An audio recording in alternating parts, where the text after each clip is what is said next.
സൈറൂനും ഒറേനെയും കുട്ടപ്പന്മാരാക്കാൻ വേണ്ടിയിട്ട് നമ്മൾ വന്നേക്കുന്ന കൊട്ടിയത്തുള്ള ഹാൻഡ്സ് ആൻഡ് ബോസിലോട്ടാണ്. അങ്ങനെ വന്ന പാടെ രണ്ടുപേരും എടുത്ത് കൈ കൊടുത്ത് ഒരു ബെൽറ്റൊക്കെ ഉരുട്ടി ഗ്രൂം ചെയ്യാൻ വേണ്ടിയിട്ട് എല്ലാം സ്റ്റാർട്ട് ചെയ്ത് തുടങ്ങി. ആദ്യമേ ഗ്രൂം ചെയ്ത് തുടങ്ങിയ ഓറിയോനെയാണ്. സാധാരണ ഓറിയോടെ നെയിലൊന്ന് കട്ട് ചെയ്യണമെങ്കിൽ അറ്റ്ലീസ്റ്റ് രണ്ടുപേരെങ്കിലും വേണം അവനെ പിടിക്കാൻ. അങ്ങനെ രണ്ടുപേരുടെയും നെയിലൊക്കെ കട്ട് ചെയ്ത് ഇയറൊക്കെ ക്ലീൻ ചെയ്യുന്ന ടൈം കൊണ്ട് ഞങ്ങൾ പോയിട്ട് അവർക്ക് വേണ്ടി കുറച്ച് സാധനങ്ങളൊക്കെ നോക്കാൻ പോയി. ബെൽറ്റും അതുപോലത്തെ കുറച്ച് ഓരോ സാധനങ്ങളൊക്കെ വേണം. അതൊക്കെ നോക്കുന്ന ടൈമിലാണ് ഇതുണ്ട് നല്ല ക്യൂട്ടായിട്ടുണ്ടല്ലേ.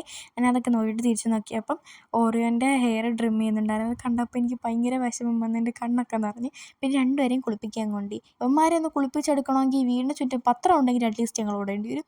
അങ്ങനെ രണ്ടുപേരെയും കുളിപ്പിക്കുന്നതൊക്കെ കണ്ട് അവരെ ഹെയറൊക്കെ ഡ്രൈ ചെയ്ത് ഇങ്ങനെ ഇരിക്കുമ്പോഴാണ് സൈറു നന്നായിട്ട് ആ ചേട്ടനെ സോപ്പിടുന്നുണ്ടായിരുന്നു. ആ ചേട്ടൻ അവരുടെ ഭാഷയിൽ ഉണ്ണി വാവാവോ എന്ന് തോന്നുന്നു പാടി കൊടുക്കുന്നുണ്ടായിരുന്നു. ഭയങ്കരമായിട്ട് കെട്ടിപ്പിടിച്ച് ഉമ്മയൊക്കെ കൊടുക്കുന്നുണ്ടായിരുന്നു ആ ചേട്ടന്.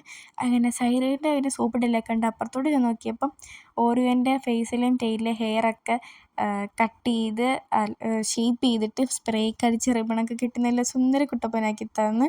ഓറിയോൻ്റെ ആക്ച്വലി ഓറിയോ ഒരു സർവൈവറാണ് ഗൈസ്. അങ്ങനെ ഓറിയോനെ നമ്മൾ കുറേ നേരം ഇരുത്തി ഇങ്ങനെ കാമൊക്കെ ആക്കി. അത് നല്ല പേടിച്ചിട്ടുണ്ടായിരുന്നു. എൻ്റെ കയ്യിൽ നിന്ന് പോകുന്നതേ ഇല്ലായിരുന്നു ഓറിയോ. അങ്ങനെ അവരെ ഇങ്ങനെ കാമാക്കി വെയിറ്റ് ചെയ്തിരുന്നപ്പോഴത്തേക്കും നമുക്ക് നമ്മുടെ സൈറുവിനെയും കിട്ടി. എനിക്കൊരു സർവീസ് പറയാതിരിക്കാൻ വയ്യ. നല്ല സർവീസായിരുന്നു, നല്ല പെറ്റ് ഫ്രണ്ട്ലി ആയിരുന്നു അവർ. അങ്ങനെ രണ്ടുപേരെയും കുട്ടപ്പന്മാരാക്കി നമ്മൾ വീട്ടിൽ പോയി. അപ്പോൾ പിന്നെന്താ, ശരി.